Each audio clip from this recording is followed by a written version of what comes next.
I'm Brittany Lewis with Forbes Breaking News. Senator Jon Tester explained the Honoring Our PACT Act during a press briefing on Tuesday. The bipartisan legislation would help veterans who were exposed to toxic substances get access to health care. Tester said that the bill, quote, fulfills a promise that we as a nation make to the men and women who serve in our military. Listen in as the Montana Democrat explains.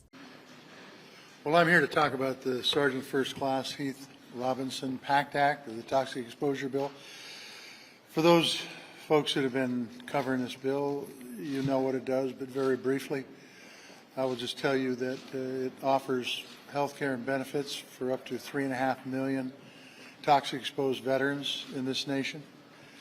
It sets up a structure for the VA to be able to deal with toxic exposures in upcoming conflicts, because we've had toxic exposures in every conflict from World War I on. And it's always taken an act of Congress to get the folks that have served this country the benefits that they've earned. This bill fixes that. And the last thing it does, generally speaking, is it helps the VA build capacity so that it can serve the veterans that it needs to serve. This bill fulfills a promise that we as a nation make to the men and women who serve in our military. And that promise is when they come back home and they get injured, that we will try to make them whole again. We've never done that well on toxic exposure.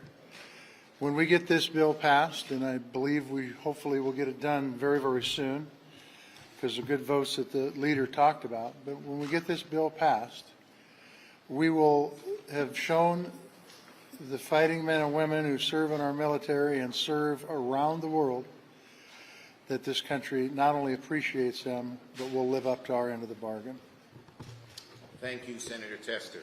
And Senator Murphy.